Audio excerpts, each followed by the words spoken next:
Hey guys, this is David from I am Vanguard. I haven't posted a video in a very long time. I decided to get back into the game. I've been enjoying a few decks, and I definitely wanted to start doing some videos again. So, hopefully, whoever is still subscribed to me, I'm back. So, I'll start with a good deck profile. I will start with the Luard deck I've been working on. And let's get right to it. As a starter, I am running Drag Prince Root. I think it is a solid starter. I can't say it's the best starter at the moment, but I think the fact that I can sack it, as in use it as a Luard sack material and get profit out of it, and you can counterblast, put it in the soul, and give +5 to a unit.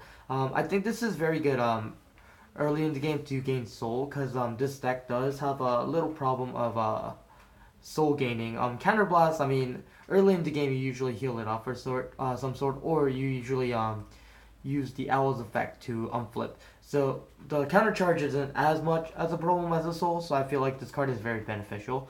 Um, I know definitely a lot of people have been using different types of starters, so that's honestly a personal preference. But I do like this as a start at the moment, so I do run one of. I know a lot of people do two of starters and such, but one of is great.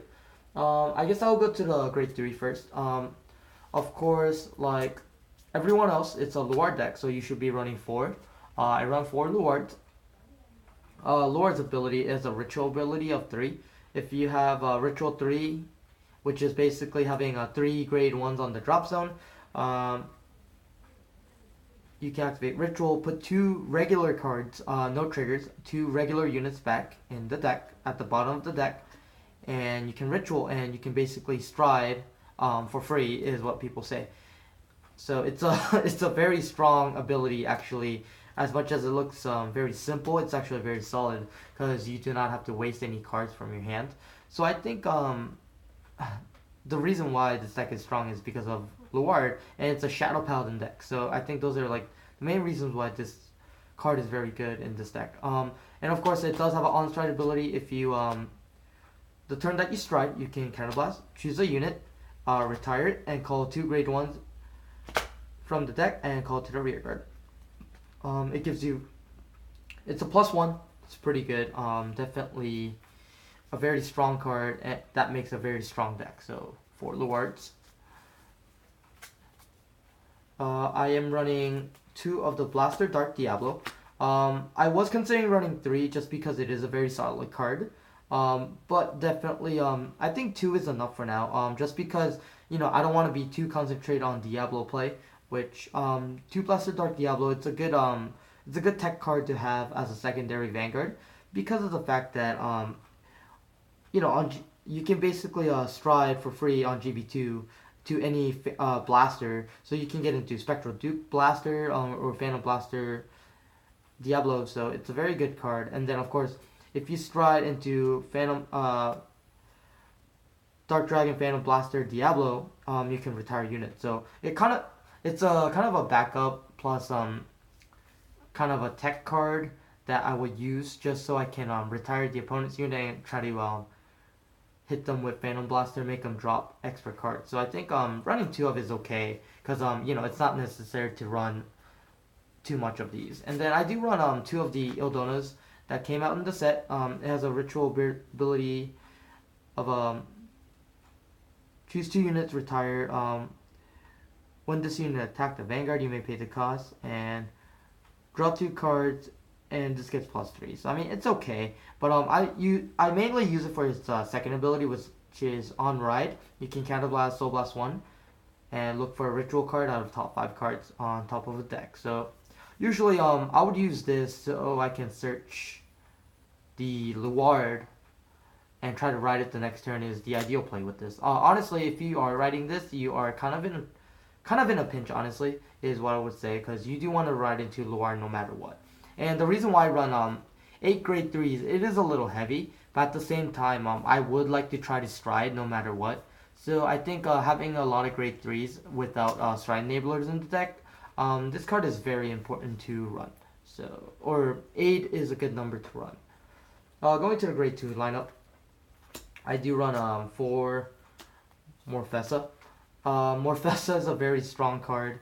It is also your grade 1 in the drop zone on GB1. So I think that's very important because it gets your ritual off quicker. And then ritual 3, uh, when this unit has attacks the Vanguard, it gets +5, and when this attack hits, you may pay the cost counterblast 1 and call grade 1 from the deck.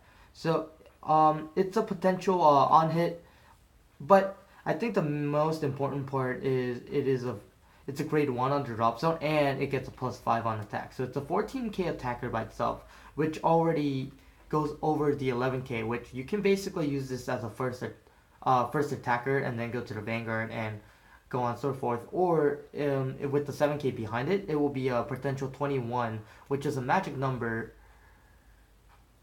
against the opponent's deck. So I think running 4 is very important. Morfessa. So Morfessa is like mainly building numbers. I do run 4 of the 10Ks. Of course, you have to run Rugos because, you know, as an old player, Rugos is definitely one of the artworks I really enjoyed. So I run 4 10Ks.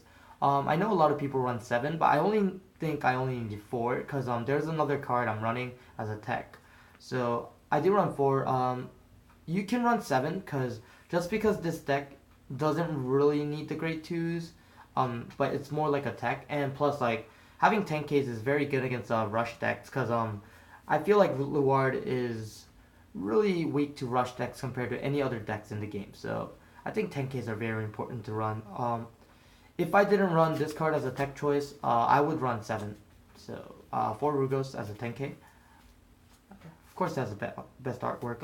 Running 3 Hoels. So definitely, I know you guys are going to say, why Hoels? It's not a Diablo deck. Well, it's not because of that. It's more because of the Spectral Duke turn where if you call grade 1s while this is on the field, you can countercharge and soul charge, which is very important for this deck because you go through a lot of souls. And counterblast obviously, and running Hoels in the deck will definitely help out on that turn. And then, you know, you can save up to play, make other plays in the future. And, you know, just having Hoels on the board will definitely be a threat to the opponent because they want to get rid of the Hoels as much as possible. And then also it is a power builder for the Spectral Diablo turn. So I think running 3 Hoels, not too much, but, you know, 3 is a good number just because it's a damage sponge. And then 2, it gives you a little power on the turn. And then 3, you can profit off it by countercharging and soul charging when you place grade 1s if you have a Blast Diablo Vanguard, which most of your strides are Diablo. So I think 3 is pretty good. It's been working out for me really well. Just because, like I said, it has been a huge damage sponge and people been trying to attack this much as possible. I'm like, well, alright, I'll give it to you. I'll just stride into something else. So I think 3 is enough. Plus, you know, Diablo isn't your main Vanguard anyways. So going to grade 1 lineup. I guess I'll probably shoot this first because this is a very key card in the deck. But I am running 4 of the perfect cards, which is Dragsaber, Esros. Esros is a very good card in this certain deck because of the fact that you can retire a unit on Ritual 3. You can retire a unit if there's another copy in the drop zone out of this one.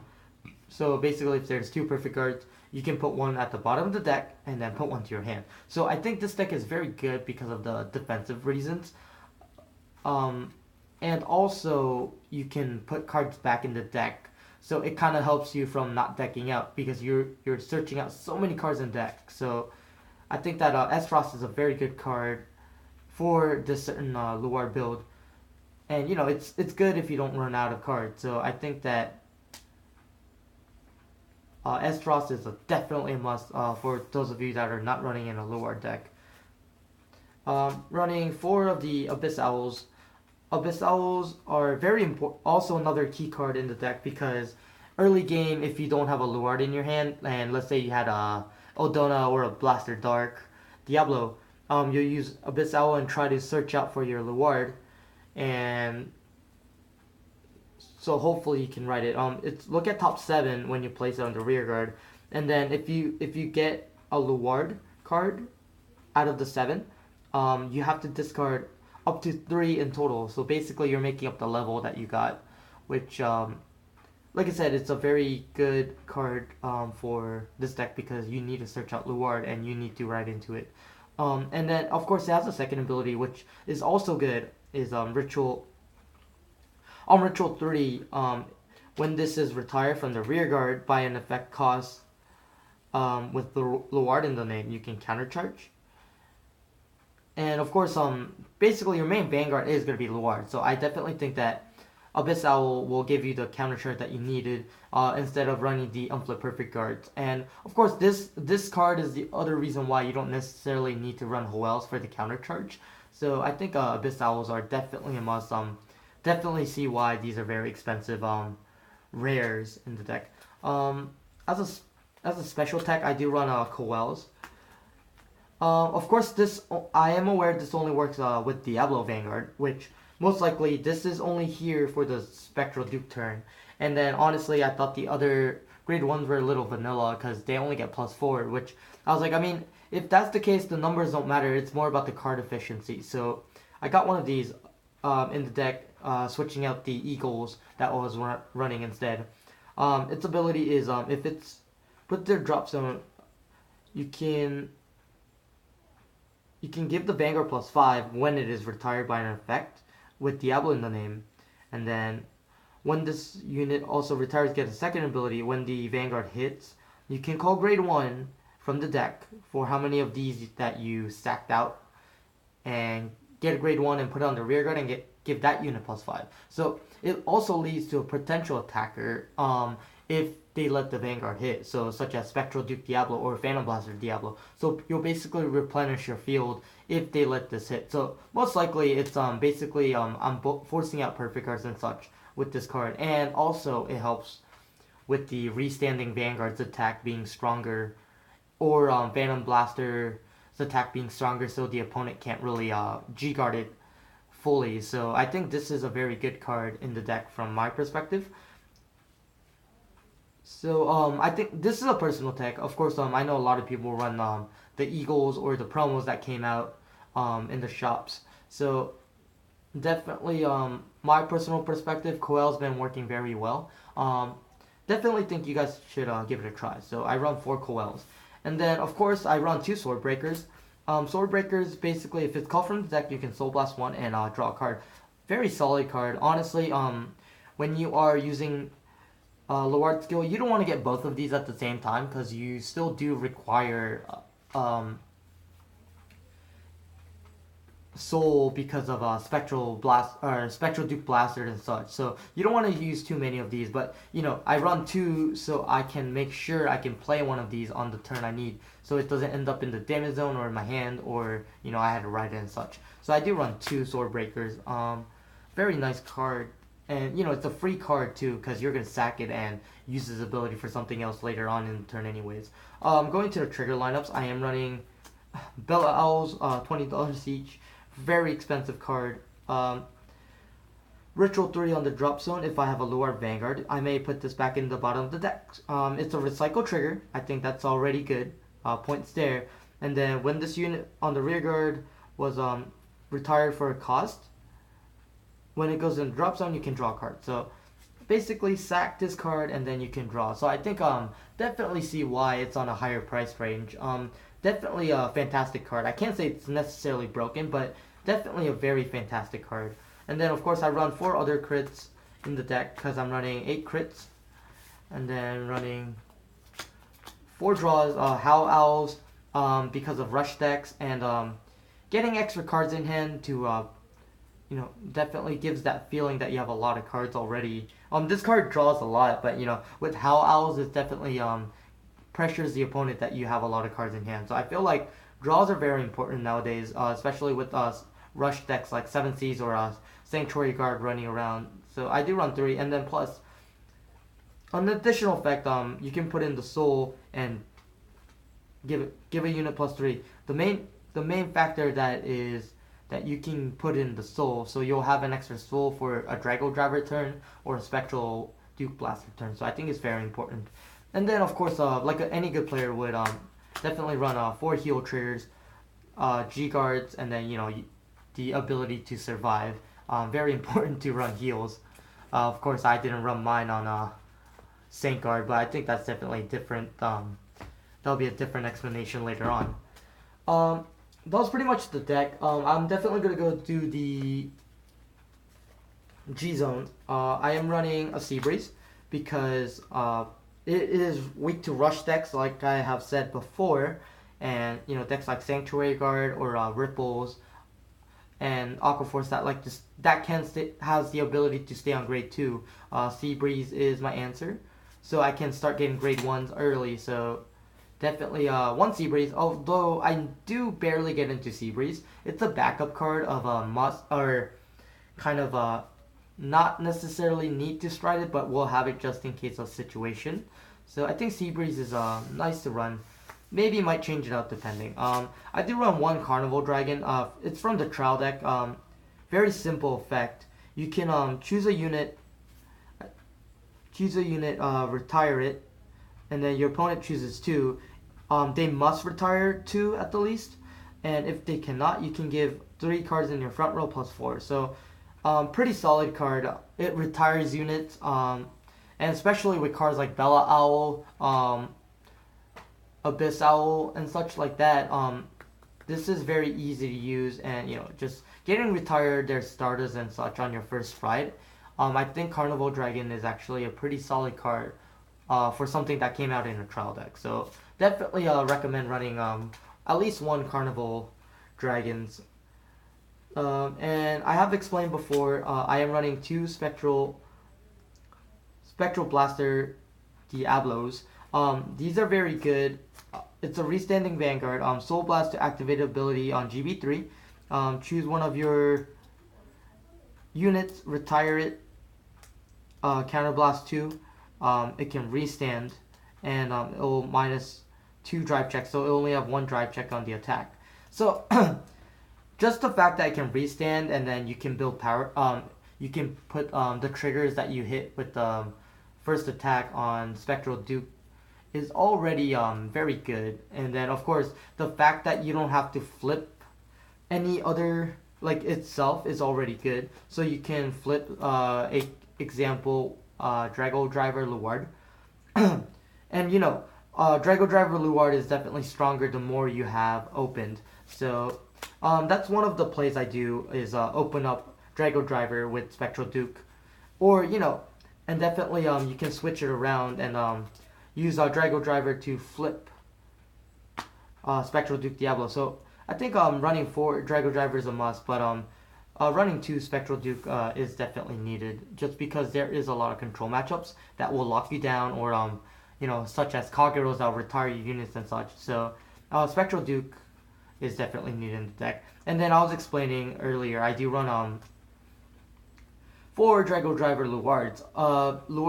Drago Driver Luard's ability for how many of these face ups, including the one that you will face up, you'll Soul Blast, and then you'll call any grade 1s that you will have of the numbers of Luards that you have, and then for any 1s in the drop zone, you will gain plus 1,000 each on them. So if you have 10 grade 1s on the drop zone while calling out, then those grade 1s will be plus 10,000 on each of them. So they're basically like 17k attackers by themselves. If you make a whole column, they're like 17, like 34k columns by themselves. So very good. And just the fact that you can call this and activate his ability, then activate Luard's ability, just in case decks like Kageros blow it up, or Link Joker's lock their field and you need more cards to finish the opponent off. This is a very good card. Definitely worth this pay, is what I think. So 4 Drago Driver is what I run. I do run one of the new cards that came out with Ogma. Ogma, I personally like it. I know a lot of people don't like it as much, but I think Ogma is a very strong card from my opinion. Just the fact that it can Counterblast, Soul Blast 1. For any grade 1s that you sack, you can retire the opponents. and you get to draw a card if it's 3 more. I think or they have to discard or retire from the field. So I honestly, I know a lot of people like to use this late game, but I personally like to use this earlier game when the opponent is trying to play a grade 2 game with me, and then I just drop this early game. My opponent can't do anything. Like, I think that Ogma is a very good card from my perspective. It's a very good backup card. Just the fact that I can kill my opponents. Ogma is a very good card from my perspective. So I do run 1. That's one of the plays I make is I stay on grade 2 and try to stride first, and my opponent eventually gives up because I'm on my 10k, and I get to Ogma and activate his ability, retire all my grade 1s on the field that I've been using to rush my opponent, and then just basically make him drop his cards because I've been attacking his Vanguard and such, and he doesn't have anything to give up. So 1 Ogma. And then at the moment I do run 4 Phantom Blaster Diablos. It might change to Urgeizers. I'm debating to switch out 2 for Urgeizer Doom so I can use it early game. But I think things can change. But I think Phantom Blaster Diablo was probably my choice just because it is still a very strong solid card, and I am running the fact that I am running Blaster Dark Diablo and it combos with this card. I do run 4 of it for now. But for those of you guys that don't know what it does, on Act you can counterblast 1, flip the same copy, and you can basically retire 3 on the board when it's attacking and get plus 10 and a crit. And if the opponent does not retire 2 on their field, they cannot guard with 1s or greater, or guard at all, except for G guards, because they're from the G zone and his ability requires from the hand. So I think that Phantom Blaster Diablo is still a devastating card that a lot of people are scared of. So I do run 4 for now, but like I said, it might change in the future. I might try Urgeizer as a choice. And then I do run 3 G guards from the new set. Dark Dragon, Plotmaker Dragon is a very good card.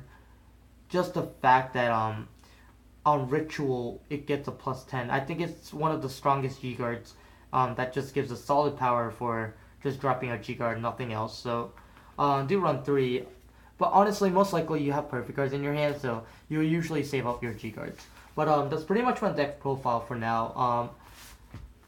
Make sure you guys comment, rate, subscribe down below, and sorry for not posting for a while, but I'm definitely gonna get into filming again, and hopefully you guys can leave a lot of feedback and be on my Facebook channel and such, and definitely motivate me to try out new videos. I'm definitely going back to my old ways of doing skits and such as well, but I'll definitely have some matches with Luard and any other decks. And yeah, that's pretty much it. And like always, guys, imagine the victory. I am Vanguard.